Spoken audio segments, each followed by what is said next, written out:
It's a common sense recap of the big stories. It's Cats and Cosby on 77 WABC. Breaking news, WABC. And welcome to Cats and Cosby. Big news today. By the way, later on, we're going to be having the Consul General from Israel to New York, Ophir Akunis, joining us. Big news that there is an intelligence leak, John, in the U.S. government about information about potential Israeli strikes and munitions. Peter King, don't you think sort of treasonous is a word almost? No, this is no ordinary leak. This is... to me, it's almost like treason. Israel is our closest ally. They're engaged in existential struggle. And to be leaking out the information about what they may or may not do is absolutely disgraceful. This isn't like some guy smoking cocaine and investigating that. This is the real deal. This has to be investigated. And whoever is caught should be penalized to the fullest extent of the law. The problem, Peter, is nobody tells the truth in Washington. Or they all go hide. What year did this start? You were there forever. It got worse near the end, I'll tell you that. But then it's really up to the Congress. If the Republicans were in Congress, they should investigate this fully. The Justice Department should start now. If Trump is elected president, the first priority of his attorney general should be to investigate this completely. Do you have any faith, Judge Weinberg, they're going to do that, though? I think if the Republicans win control of the House again, you have an investigation. If the Democrats win it, they'll bury it. Just like the Supreme Court leak? Of course, yeah.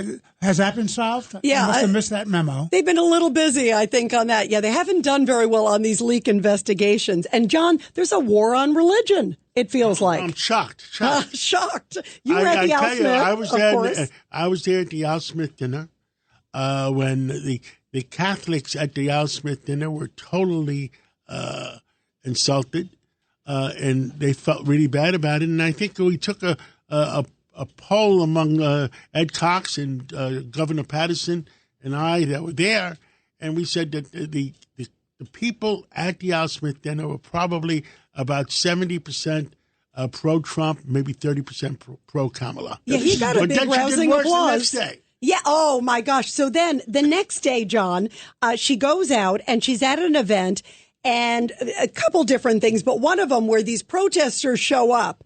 And they're accusing Israel of genocide at this protest. People are shuffling them out, saying, "What are you doing? You're disrupting this campaign event. So disrespectful." And she goes, "Wait, everybody. What they're talking about, it's real." In other words, what they're talking about Israel's genocide on Gaza is real, taking the side of the protesters, Judge Weinberg. It's a blood libel against the state of Israel. A blood libel against the state of Israel. If there's no country that fights harder to protect innocent civilians than the state of Israel, and the records are clear on that. Yeah, and Israel is fighting for us too. We have to keep that in mind. Yeah, absolutely. Great point. The congressman is right. It's a war of civilization, and the first one up defending Western civilization are the Israelis, and the Europeans are next, and then come the United States.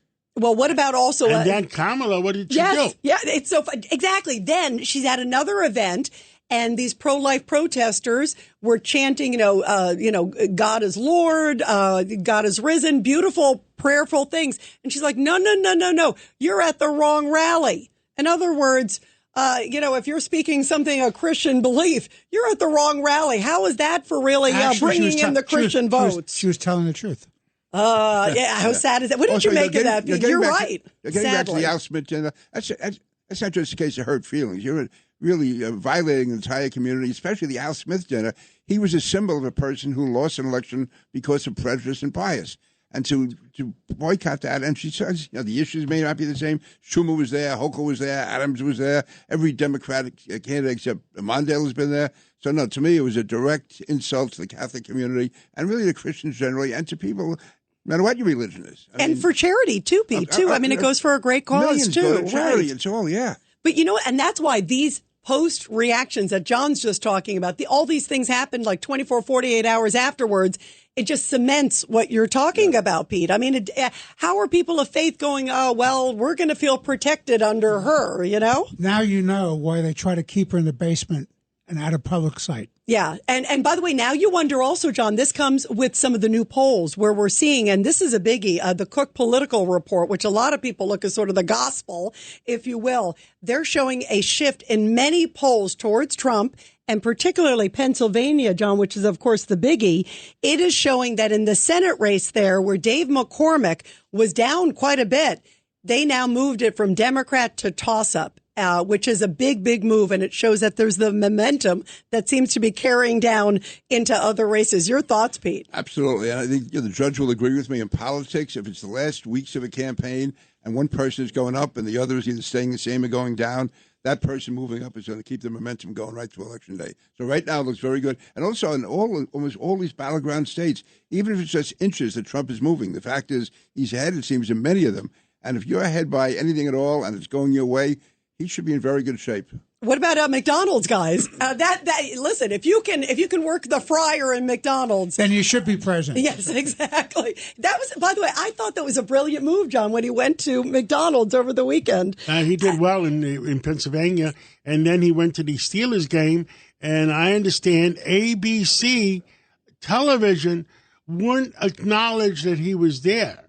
Or was that NBC? It was NBC. They showed would one. Not acknowledge he was there. Apparently, they showed, I think, one view that he was there. Right. And meanwhile, it was Taylor Swift, Taylor Swift, Taylor Swift. I mean, come on. You got the former president, very likely the future president, and you don't show him. And they were chanting and cheering, John. The mainstream media shows its bias every day. Thank God for WABC Radio, John. Yay! Two other breaking news is Ben Shapiro put out a tweet.